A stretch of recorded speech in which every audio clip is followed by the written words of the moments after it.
Happy Veterans Day week. I hope it's a good one for you. At least I think this is technically Veterans Day week because it's on a Saturday, which means that it's still technically part of this week. If it had been on a Sunday, I think it would have been next week, unless you were one of those people that starts the week on Monday, in which case, I don't know. I guess it would still be this week. So I'm just going to run under the assumption that it's this week and roll with that. But yeah, I hope that you're having a great Veterans week and that you're looking forward to the weekend. And that if you have any veterans in your life, you be sure to thank them, especially veterans from Vietnam who got just eviscerated when they came back.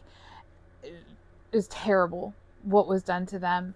The fact that we allowed that to happen to them, not only allowed it but perpetuated it. That was everyday citizens who treated the Vietnam veterans that way when they came back from a war that we lost, already disheartened, already wondering why they were there, already wondering, what good they had done, and then they came back home to be treated like villains and war criminals, and it was just not great.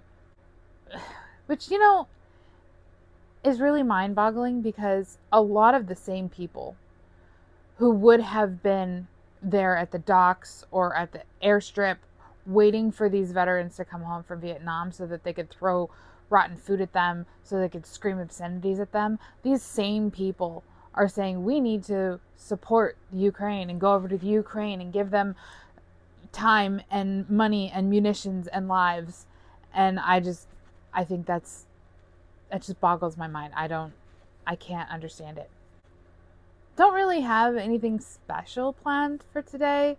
I really do just want to thank the veterans. My dad was a veteran, was in the Air Force for 27 years.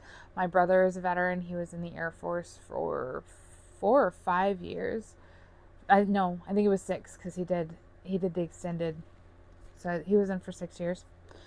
And it's just been, really, really great to be a military family, to have that legacy, because my grandfather on my dad's side was also in the military, as well as my dad's mom.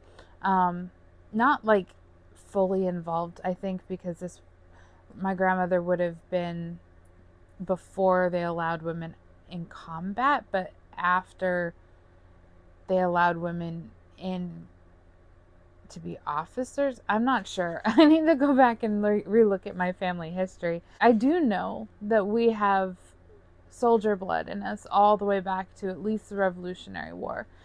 I have family who fought in both sides of the Civil War. I have family who fought, for America in the Revolutionary War. I've had family I'm pretty sure I've had family that's fought in every war that America has participated in since it became a country, if not before.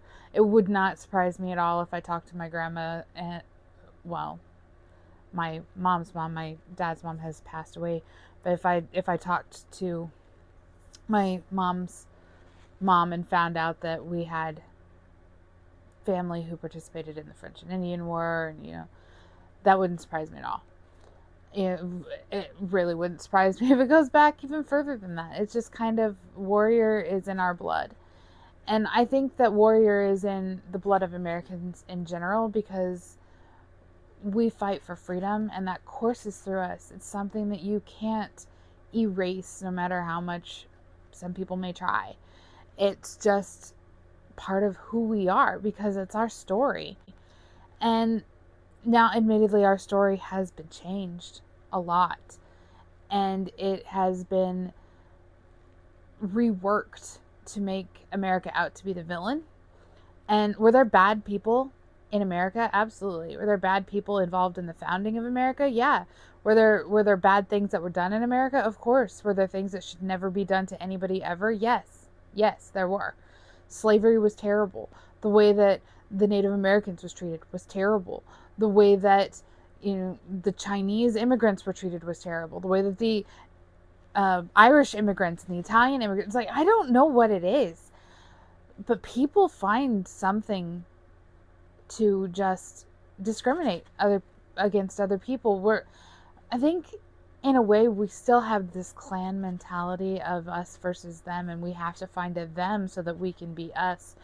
And there's never really been a country like America before, ever, where you have all of these people coming from different parts of the world and joining together in one place as one people, one nation, under one flag.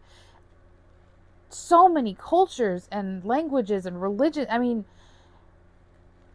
it's called the American experiment for a reason. You know, we've this has never been done before. Most countries throughout history have been very, you know, uh, I think the word is homeostatic. I think is the word for that. I can't remember right off the top of my head, but basically it means that, you know, you've got one race, one type of people who live in a place. And yes, there's always been immigration.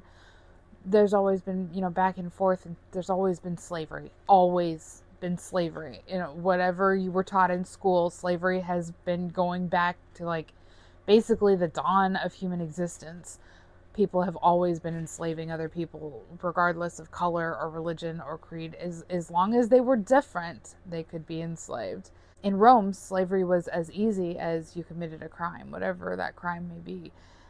You could have stolen some bread and now you're a slave. So, yes, there are definitely things that we could have done differently, but there are also things that we did that nobody else could do. And again, we brought all of these different cultures together, and it's very difficult for people to accept people who are different from them, however minutely different.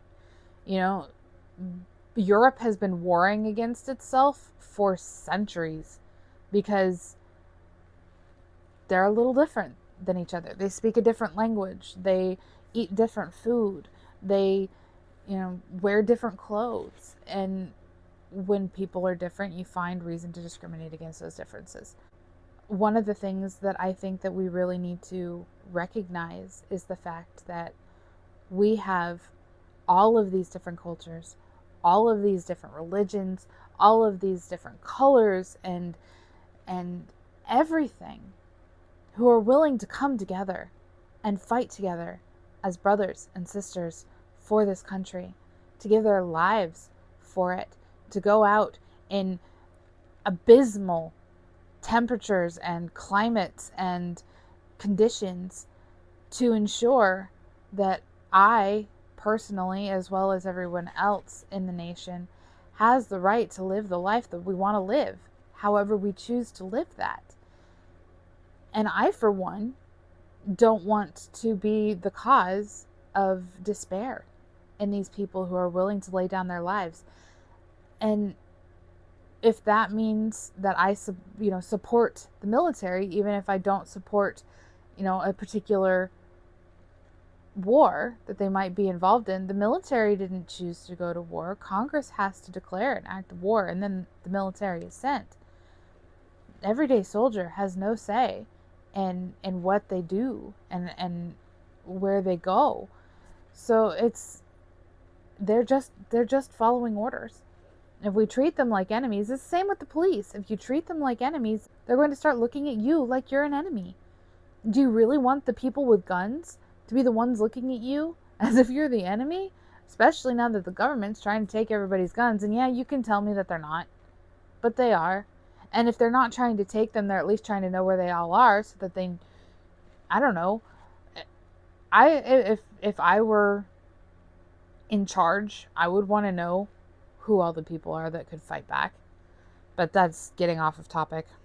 I'm just saying that from the dawn of this country, patriots have laid down their lives for it and for the people who live in it. 3% of the American population fought for liberty in the Revolutionary War. I don't know the percentage of men and women fighting in the military right now, but I would imagine it's not much higher. We need to be willing to support them, to give them the tools that they need to be able to protect themselves and us.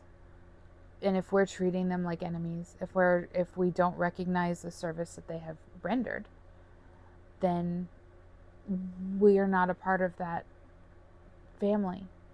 We have removed ourselves from it. I can't remove myself from it. Like I said, it is so deeply ingrained in me that if it had been an option for me, I absolutely would have joined the military.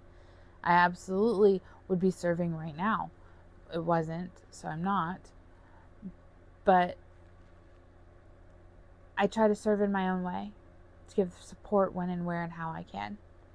And that includes sitting here and talking about Veterans Day and the men and women who have given some and those who have given all to protect this country that I love, so that I can be free to sit here and talk to you. Happy Veterans Day. I hope it's a wonderful one.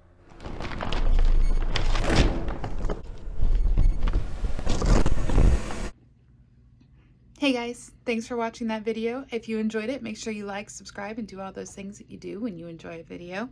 If you'd like to learn more about us at Moms for America or the Millennial Rant, you can visit our website at millennialrant.com or see us on our Instagram page at millennial_rant.